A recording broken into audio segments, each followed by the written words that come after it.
Like it sounds good, but then how do you evaluate borrowers and give them loan within 2 to 3 days as well? Like, of course, that's the trickiest part of lending, right? Yeah. The person who is borrowing money should return it as well, right? So how do you do that in such a short span of time? Because I remember I helped a friend with a personal loan. I remember bank guys coming to his house, going to his office for a 17 lakh rupee personal loan. And he was a chartered accountant, credit worthy, working in EY, everything perfect. But still, he had to wait for a month because of some systemic errors. But otherwise, it gets done within 1 week. All this, whatever they call it, underwriting, whatever they call it, verification, everything. But how does it work in your case? Like, what is the maximum amount of loan that you lend, and how do you underwrite them?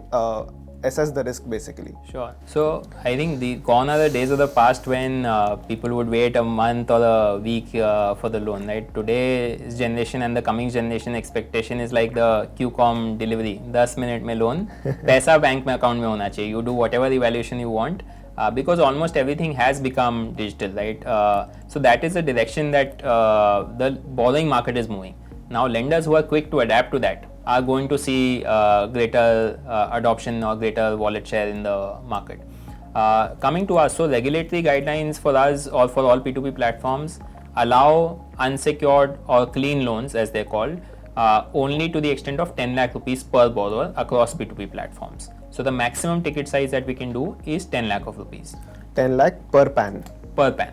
Acha. But can I borrow using a company or a firm? You could borrow using a company or a firm, but typically again that is also at 10 lakhs, so they will not prefer coming onto a P2P platform. Got it. Now continuing that thought, within that space also there are only a certain set of borrowers who may want a very large ticket size personal loans, right? We, for example, operate in the consumer loan segment where the ticket size is defined not by the customer himself but by the product or the service that he is purchasing. So if I am taking up a 1 lakh rupee educational course, the loan size itself will mirror the size of the course or the ticket size of the course. So in our case, most of the loans are below a lakh of rupees, and the turnaround time is not 1 week or a month. It is generally not more than 7 to 10 minutes. So within 7 to 10 minutes, we will be able to decision upon a loan whether it is a loan that we want to list onto the platform and expose to our lenders or not. Typically, and what goes into this is what has actually happened in P2P platforms and fintechs globally, where they've adopted a systemic or a system-based underwriting approach instead of relying heavily on human or manual underwriters. And we've tried to keep a fine balance between the two, but over the period of time, as we've got more data in terms of number of borrowers and their performance, we've started building the system much more strongly, and now the algorithm is able to either approve or decline 60% of the loans that come onto the platform.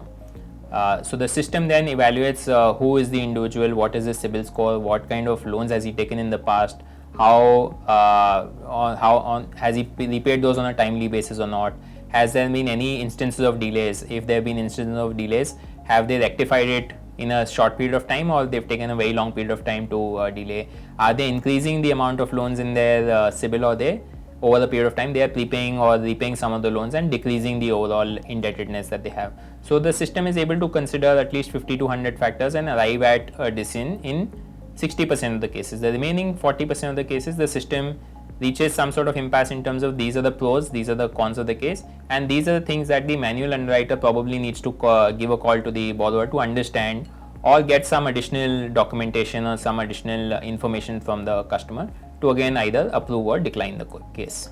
Got it. But still, how does this happen? Say, for example, if I have to buy an upgrade course and I apply for a 1 lakh rupee loan, which happens to be through your platform. Say I have no CIBIL score. For example, if I do not have any CIBIL score, or even if I have, it's a minor credit card transaction or a buy now pay later transaction. It's absolutely fine. 300 रुपए का था, दे दिया, point over. Now that doesn't establish anything whether I'll be able to pay 1 lakh or not. Then what all factors are looked at? For example, if it is a case of a person like me.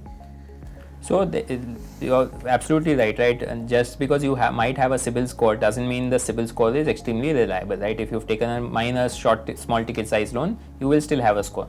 So the system, in addition to looking whether you have a CIBIL score or not, also looks at the thickness of the file. By thickness, I mean the number of loans that you've taken. So if there are 10 loans that you've taken, all of them repaid on time, then you are more likely to repay the 11th loan, which is our loan, on time. But if you've just taken one small ticket size loan 3 years back or 7 years back and repaid that on time, that is necessarily not a very strong indicator of your probability of default. So the system acknowledges that and looks at the number of trade lines and the performance at each trade line level, and also the nature of trade lines, right? For example, we will also look at if you are a 22-year-old person and you've taken a home loan, that generally does not follow accepted norms, right? Typically, you will find people in their 20s take either a personal loan or a two-wheeler loan, or in some cases a automobile loan, and typically you will start taking a home loan in either in your late 20s or early 30s.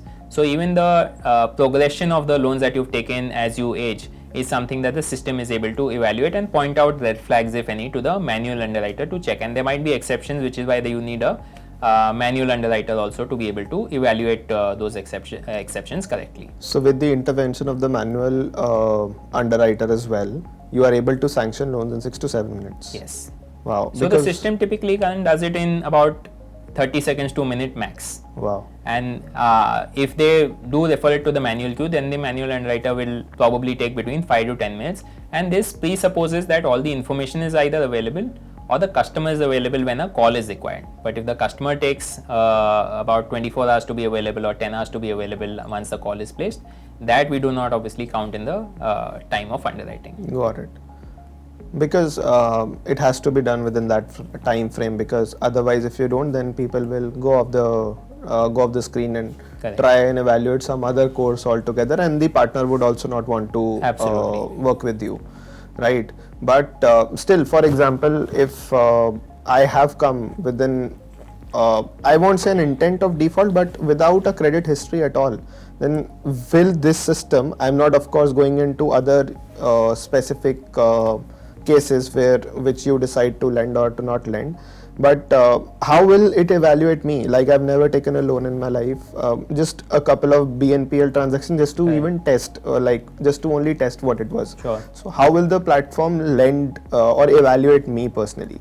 Sure. So the platform anyway has 3 pillars of evaluation. One is your income and expenses, right? Which gives me a sense of, are you spending beyond your means, or are you a saver who's saving a lot of capital? So we take this information from the borrower, where, for example, a borrower is a new to credit customer or with limited information.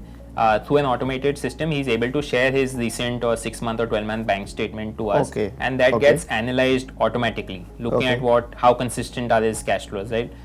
To draw an example, a salaried individual will typically have, say, if he has a salary of 50,000 rupees, 50,000 rupees hitting his account every day for the every month at the end of the month, versus a self-employed individual will have varying cash flows over the month. So the system is able to read that out and give a quick, concise summary of what his income are, estimated income and estimated expenses, right? Because you can't be necessarily sure unless you look at the salary slip. So it'll do an evaluation of the income and expenses of the individual. What is average bank balances? If the EMI is, say, 4,000 rupees, how frequently does his bank balance fall below 4,000 rupees? That also becomes an element of this. Again, not necessarily linked to probability of default, but just the ease of getting your repayments back. Basically. Exactly. Then, if the ticket size is large enough, one will also look at where is the individual employed, for how long has he been employed there, what is the consistency of his employment over his career, and so on, and other factors. So the probability of a new to credit customer getting approved by the system is definitely lower than the probability of a customer who has a good or a high CIBIL score getting approved by the system.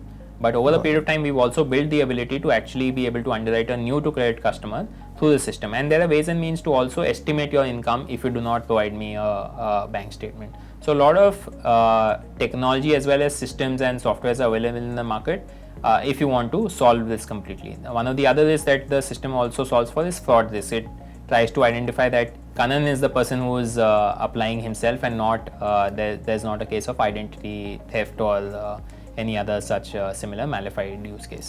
So you try and bring the person to some camera test as well within this 6 to 7 minute time frame? Not in this case. So we, let's say, do an Aadhaar based OTP verification. Okay. That ensures that the Aadhaar number and the phone number that the individual Are aligned. are aligned. Got it.